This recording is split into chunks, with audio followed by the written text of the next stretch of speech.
with the Tamron Hall Show, and today we're going behind the headlines, things that have caught my eye, and I've said there's got to be more to this story. We are back with Brittany and Josh Patterson, the Georgia family, in the middle of a very serious legal battle after Brittany was arrested when her 10-year-old son walked alone to a nearby store. Take a look at the video of her arrest in front of her family. Take a look. Okay, turn around for me. Why? Because you're under arrest. For what? For the incident we talked about earlier today. What am I under arrest for? For reckless endangerment. And how was I recklessly endangering my child? We're not talking about it. Soren, call mommy and tell them they're taking you to jail because you decided to walk down the street. Let go of your hands. That's not his fault. Last time I checked, it wasn't illegal for a kid to walk to the store. So. It is when they're 10 years old. That video has our audience already reacting. Headlines around the country. The trial, I should mention, is still pending.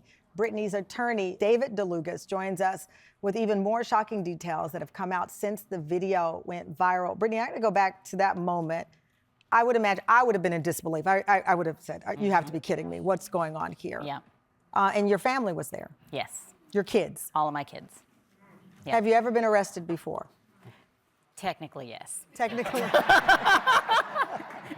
Long time ago when I was young and stupid. We all have a past. Also didn't do anything then. You didn't have to do anything then.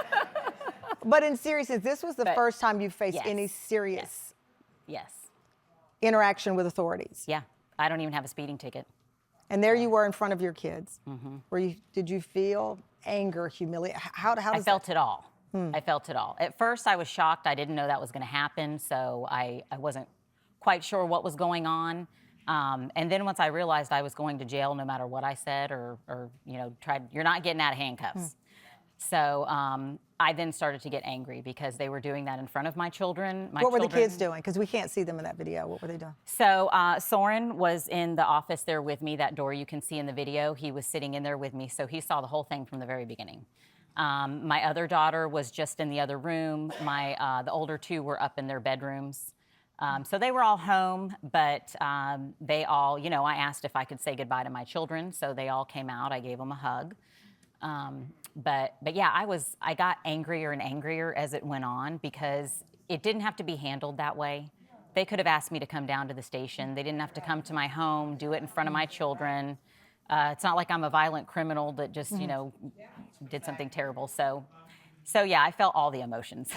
David, Brittany did not know that her son was on this walk, and he'd never walked this route before. He'd never done it before. Yeah. But you did not see it as a bad thing, the fact that he didn't tell you, or help me understand your feelings about it. So I would always prefer my children to say, hey, is it okay if I do this? I'm going to be here. I mean, I have one that drives, so I do like to keep tabs on them somewhat.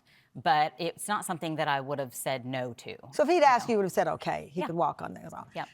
David, in this case, you heard the law enforcement representative who, by the way, we reached out and the police said because this is an ongoing case that they won't comment on the specifics of it. But what shocked me, in addition to the arrest, afterwards, you're now facing a year in jail, $1,000 fine, and the Georgia Division of Family and Children's Services asked Brittany to sign a child safety plan, which she declined. Yes. And then they asked, according to you all, for the 11-year-old Soren to have a tracking app on his phone. Just because you call it a safety plan doesn't make it a safety plan. The biggest flaw in all of this is the name doesn't give safety to a child who was never unsafe to begin with. Secondly, even if you keep track of your child and know where your child is, that doesn't make your child more safe. You just know where they are, right? Right. Now, putting a device on a child's phone or an app, well, the phone has to be charged. They have to remember to take it with them. And you're assuming I want my kid to have a phone. Right. There you go. Which some people see the phone, especially with social media, as dangerous as anything. And that's an issue as well. It takes away the independence of the parent to decide for their child. And as I asked the assistant district attorney, are you going to require every parent in this county to do the same thing? Or just this family? Brittany, I know I read a quote from you. In a quote, you said, it's your right to parent your children how you choose to do so. Exactly. That's a delicate one though, right? Okay, I'll give you the seat belt, right? Some people like, I shouldn't have, I used to put my arm around it. They're fine. There are many times that parents feel that they know better, but the government has to institute laws to keep people safe. Right. This does not fall under that as you see it. But why do you see it as a cautionary tale to all the folks who are parents here and the people who are parents? I'm a parent. Right. Why do you think that this is something that should wake us all up? I think just because there's certain laws that just make sense for all of us, right? I mean, obviously, it seems like it's a good idea to put on a seatbelt. So, I mean, that's a little easier to get on board with. But when it comes to something of, micromanaging what you do with your kids in that regard, like, how far do we say, is it okay for your kid to go from home? And at what age is it okay for them? I mean, who decides that? And what gives them the authority to decide that? I think you hit a nut. I think you're right. I'm going to tell you. If you have multiple kids, are they all the same? Right. Do they all have? I didn't know that, there were laws where babysitting, you have to be over the age of 12 if there's more than 2 children in the home.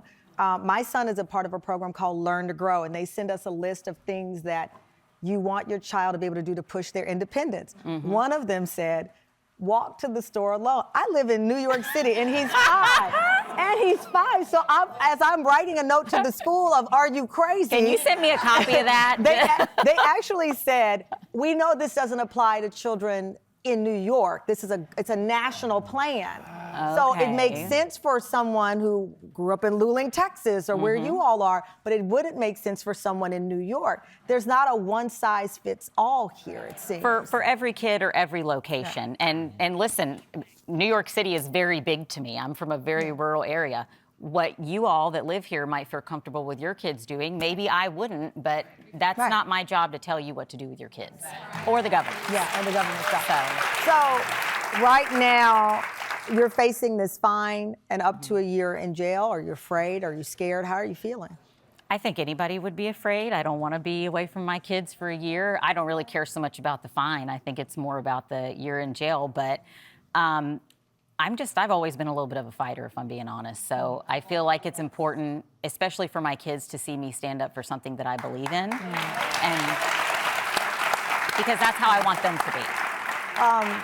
Josh, I couldn't help but see you touched her hand when I said, are you scared? I mean, you've got 4 kids.